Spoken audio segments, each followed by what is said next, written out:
Hi again, it's Pete from Record. On my previous video with the BS250, I did an introduction as such to the machine to show you how to set the blade, fit blade, set the guides to suit to it, and also do the tracking on the machine. So a little bit of an introduction that way. So what we're looking to do now is finish off the assembly of the BS250, and to do that I've refitted the guards that I took off before on the bottom guides, put those back into place, so we're all set up and ready to go. What we need to do now is to actually fit the trunnion on and the table, and then square it up off the stop here to the blade with the use of a small square, and then set the table itself square to the blade so you can get some nice repeat straight cuts on there with the fence. So just those little applications. So what we first need to do is to fit the trunnion, and to do that you've got this little unit, well actually sits in there. Before you put it on, this will come to you and it will have on it some transport grease and some light grease on there. You don't need too much of it, just check it over first, smear that around a little bit, and also check to see if there's any bits in it so it's all nice and clean. So that should sit in there, and it moves up and down as you tilt your table. To keep that in place, there's a little Bristol lever here, and it's got a little kind of wedge in there, that's where it sits inside, and it's got this little bolt here. If you take those two pieces first, and what I find a little bit easier to do is to actually take the screw out of the lever itself, and what you'll find behind there is a little spring, so keep that separately, don't lose that. Otherwise you've got to do a little turn at a time to fit it on, and this is a little bit clumsome, so keep the spring on the screw and put that inside of there. And then you've got this little hexagon part here that's got a double thread in it, so one for the small screw and one for the larger, the bolted one. So that's what we've got with that. So what you need to do with that is we're going to pass that with the radius there down through the trunnion itself, so that will keep that in place. Just poke that through with your finger, and then that rides in there. So if you put the washer on and the little hexagon piece again with the larger part of the thread, keep your finger on there, put those two together, screw those in. So we can do that, and then reintroduce the little handle and the spring. Got a bit of grease on my finger so it's not picking up first time.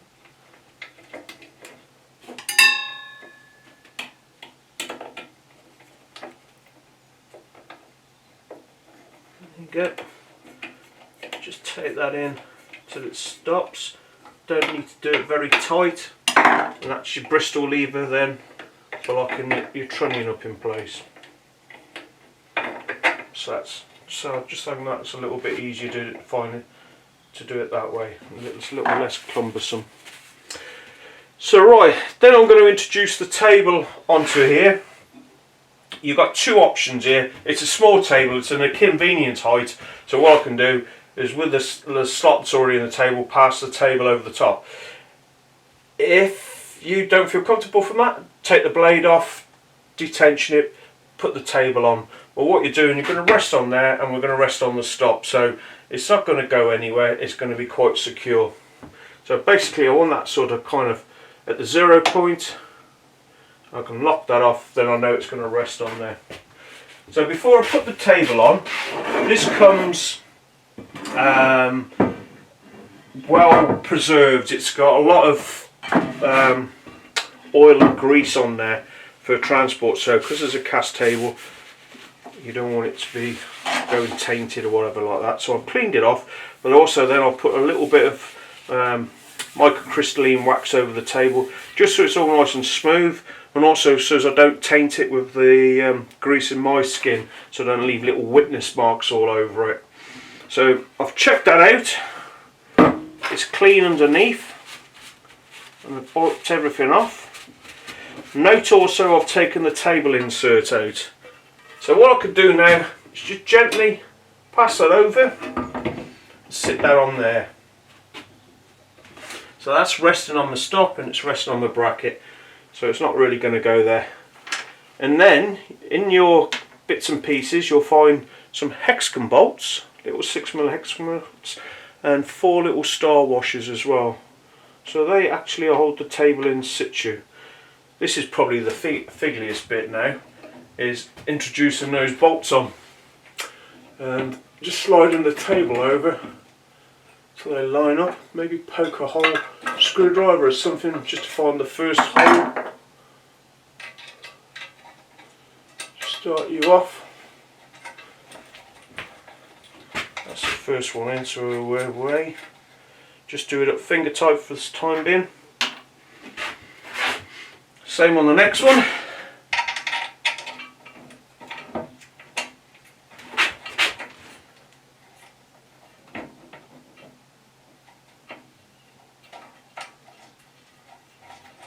Put that one in. Again, just finger tight. We've got one around the back of here as well. We've got 2 more in the back. And lastly, the last one. Take a bit of your lock off, tilt your table up, and put your screw in. Excuse the back of my head for a bit.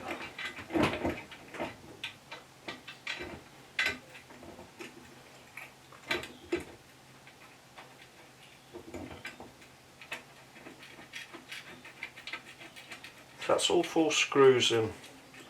Before you put the table down, just give them a little nip up. Don't knock them down solid yet. Because we've got 2 or 3 little setting little things going on first before we lock everything down. Put that down onto the stop. Do these 2.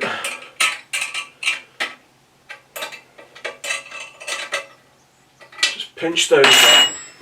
So now I've got a bit of movement on the table itself. So what I can look to do then is first set myself square off here to the blade. I've got a nut and screw on there. So if I put my hand on there, take the tool arm all the way, I can bring that across. Put a little bit of pressure on there and see where I'm sitting. It's not too far off, so I can just adjust that a little bit.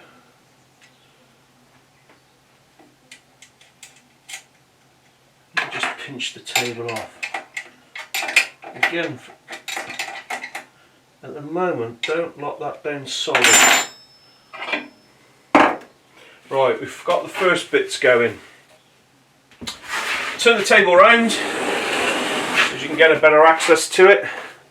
You've got your table inserts, which I've popped out, give that a clean. Again, what we're looking to do with this is put that in and gently press it down. If you press it down too far, sometimes it goes right down below the surface. But what I'm looking to do on this is set this up so as the table insert is central to the blade or thereabouts. What I don't want to do is when I'm tilting the table on, it's going to rub on the side of it or it's going to be out of skew. So basically I'll just want that across. So I'll just put a bit of lock on there first.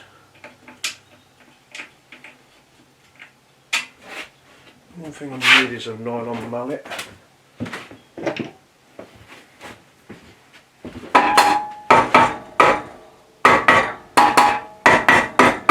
Just give that a little tap across. when we're putting the table on, basically what we're working off is this front face. I'll take the slot lock off again. Should be able to see the slot that's in the table. So this face has been machined here where the fence rail sits on. So what I'm looking to do is that square to the face. So I want whatever sits across here to be square to the blade. So I need to adjust the table to suit. It won't just fit on there and be correct. So you've got to spend a few moments setting it up. So this is the actual fence carrier. So that sits against the fence table here. So that goes against there. So if that's square, then likelihood is my fence is going to be square. So I want the table to be square through there. So I need to fit that on. That's held in place with these two of these little 6mm Bakelite type nods and a washer. And at the extreme of the table you've got two tapped holes on each side. So those go in there.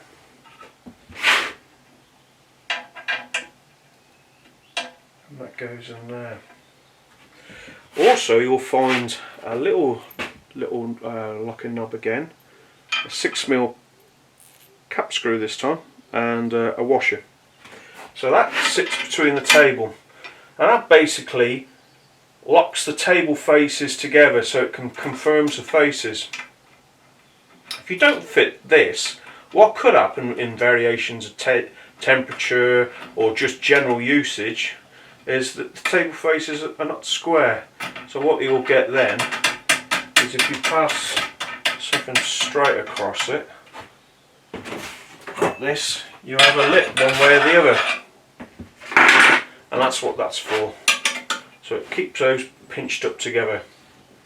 So that should be smooth then through there. Right. So now I can introduce this. My faces are clean, so I've got no debris on there making that can misalign this. So then I'll set that on there. I'm trying to keep that in contact with the face, or pushed against it as best as I can. You'll note on the scale there's a scale as well, so you've got 0 and to 160, something like that. It's a rough guide, so as you put a fence on, you can zero that up to the blade if you want, but the next time you change your blade it's going to be a different position because there's a little bit of movement in here. So that's a rough one. So if you were putting on a piece of timber or something like that, you measured it off a scale, off your own rule or whatever, then the best thing to do is to actually set it up to that tape or rule or whatever you used. Because there might be variation on there. But that's a rough guide to where you are on it. It's not absolutely precise. So it's worth keeping that in mind. Let's just pinch that up a little bit. So the fence, coming to put the fence on. This is a little unit. It can be used in a couple of different ways. You've got two little locking knobs on the back of there. And what that allows you to do is take that out and you can use it in different sections. So you've got the main rip part, or if you're doing small work you can work down, bring the guides right down so as you're close to it without leaving a large part of blade exposed above. So we're fitting that on. It hooks in the back and it slides into there. You've got a little locking lever here, and what you do with that is you can adjust that to suit the tension of your lock. So now I'm pulled in off the back of there. So I'm nice and firm on there. In this instance what I'm going to do is use the smaller section to set the table up to the blade.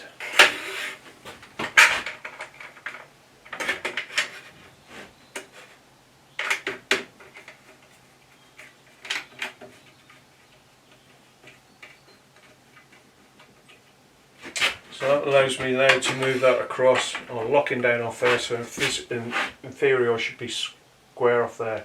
So what I can do then is use rule or a nice little small straight edge, anything. Same as what we've done before. The teeth of the blade have got the set on there, so we've got a tuft to the left, tuft to the right, and a parallel tuft. So what I'm looking to do again is find a parallel tuft to set up off the rule, bring that down and line the rule off there. This is much better done with a wider blade. It just gives you a bigger bearing area against whatever you're going to use to scale. So now I can bring the fence across and see where my error is. And one way or the other I'm going to have a lead, I'm going to have to adjust it. So the moment it's showing, I've got a wider gap here and a shorter gap there. So this needs to come around this way. Check the table.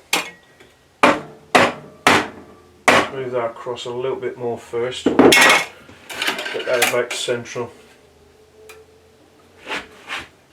So if you've done those bolts up tight underneath, you're not going to be able to do anything. That's why I said just nip them. You've got those star washers on there anyway, so they're going to hold a little bit anyway. So it's not going to be bouncing backwards and forwards. So you just want to do it so you can make some adjustments on it. But the theory is you're going to set it up off there.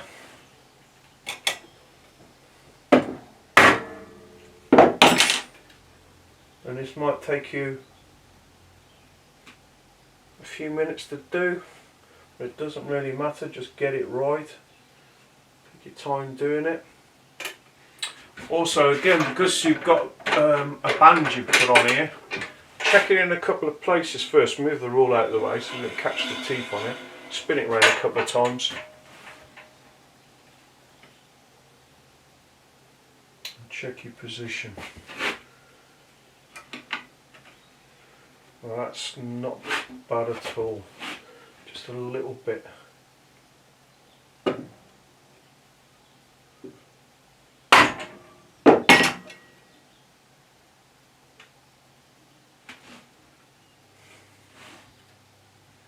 So it's a little bit fiddly with a small blade, but just take your time and you'll do it.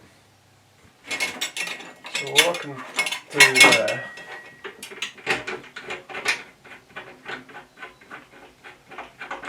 just to start off, what I'll do before I lock them all down, I just pinch the one off in the one corner, pinch the other one off in the other corner. So it's got those star washers on there anyway.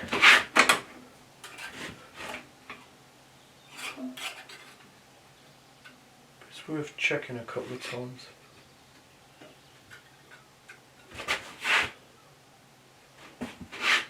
And the acid test is, when you've got it set up like this, don't think you're completely finished straight away. Get a bit of timber that you can do a test cut on. Check your fence and everything else, but before you sort of finish off, do a cut on it, confirm that it's square. What you want is a piece that sits actually square to the fence and the table, so as you're not fighting against an angle in the first place. But then get something softish, just to do it, because the blade that comes with it's okay, and it'll do most stuff anyway. So we put like a general purpose blade on there because we don't actually know what you're going to be doing first off. So do a cut on it, try it. Then if you can see it wants tweaking one way or the other, just do so. But then you should be in the ballpark then that you've got like a little square setup, and all you want to do really is be able to cut nice and square off a machine. So then start locking stuff up solid.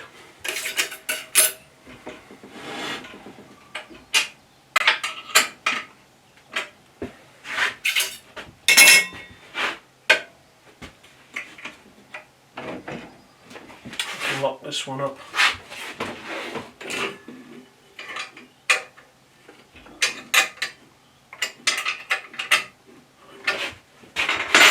Down onto the stop, lock that up again. Just nice and firm.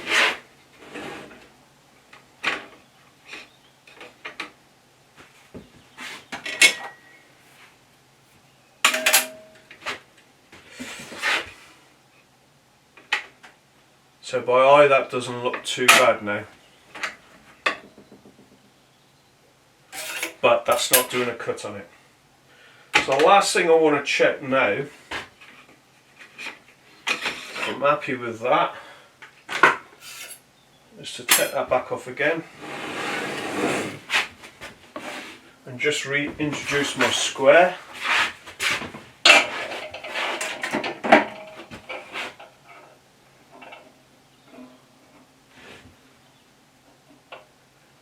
And just square table up to the stop now. So what I want to do, just take the lock off that a little bit, so as I can move it. Put it down onto the stop. I need to come up just a fraction, so take the lock off again. Just adjust it up gently. I'm looking for that to be right up against the blade and hardly any daylight through the top of the stop. That's it.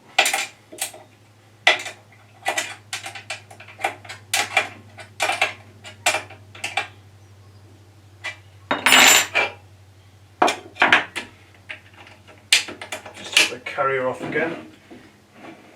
Take it back down to the stop.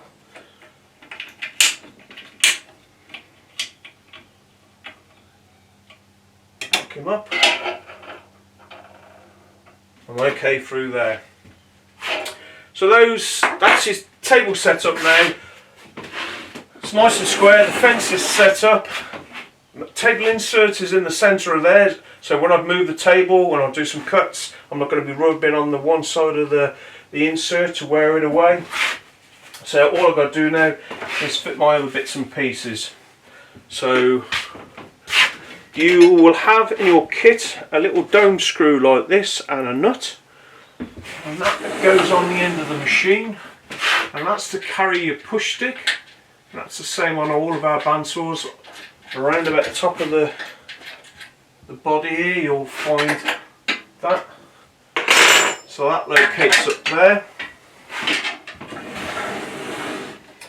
You'll have a mitre fence in there which goes in your slot here.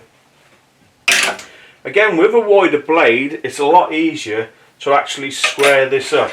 This has been put together by the factory. It's got a little pointer on there and a little screw. Don't take that as gospel first time. Slacken it off, throw it up to the blade and check it off there. Like I say, it's a lot easier with wider blade. So you can just move that across, set it up on there, and pinch that off.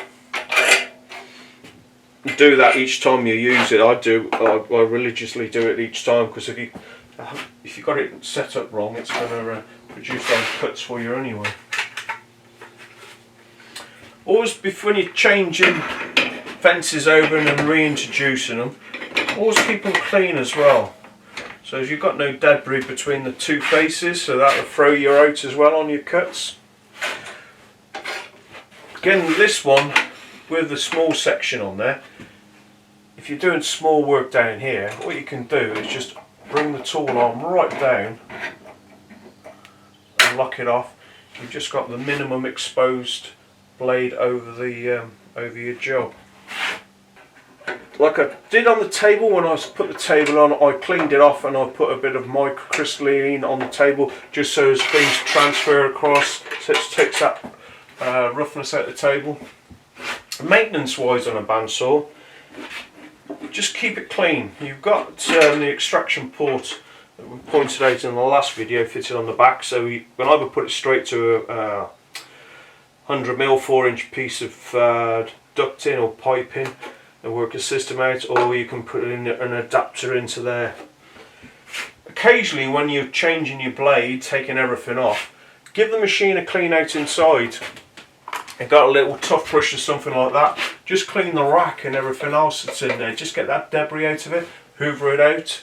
And same down below, clean around your glides and keep this blade drive belt clean, because when you're cutting, all the debris is going to be floating around in here anyway. Even with a good extractor on, you're still going to get bits of waste in there, and it's going to get into this drive belt, and it's a little poly V belt.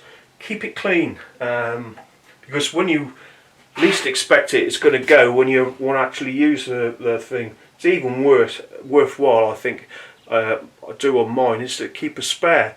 Then if the belt does go, they will petrify with age, they'll get old and they will go. You've always got a spare on it. Your mechanism at the top for your tensioning and your tracking, keep that clean. Occasionally what you want to do is just a little bit of dry silicone and spray or something when you're finishing off whatever you're doing for a day. Before you've hoovered it out, before you shut up and you leave, just give it a little spray onto the mechanism, shut the doors. Down here, it just wants keeping clean to really. You don't want to put any lubricants on there. You've got a little brush on the bottom here, and that's for cleaning the wheels. Also, when you take the bandsaw blade off itself, take the blade off and everything else before you put the new one on. Just get one of these pads and just give your tyres a little clean. It'll get some of the resin off and dust off there. It's the same down below, but so you need to take the blade off first before you do it, and that'll help to keep a longer life in the machine altogether. And I think that just about covers it. On the next series of videos we've got planned, I'm going to do a little bit on one of the little lathes, a DML 305, and also we've got planned to do a little sort of spring clean of my bandsaw here, which I've my old BS250. I've had this many years, served me really well. It's due a good overall, so what I do with that, I do the tables, I may change the drive belt or check the condition of it, and I think I've got a couple of bearings that need a little bit of attention. I think they're getting a little bit dry and old, so they might need changing. So we'll catch up with you soon. Hope that's been some use to you. If you guys have got any queries about or questions, please send them through to us and we'll try our best to answer them. And in the meantime, take care and we'll see you soon. Cheers, bye.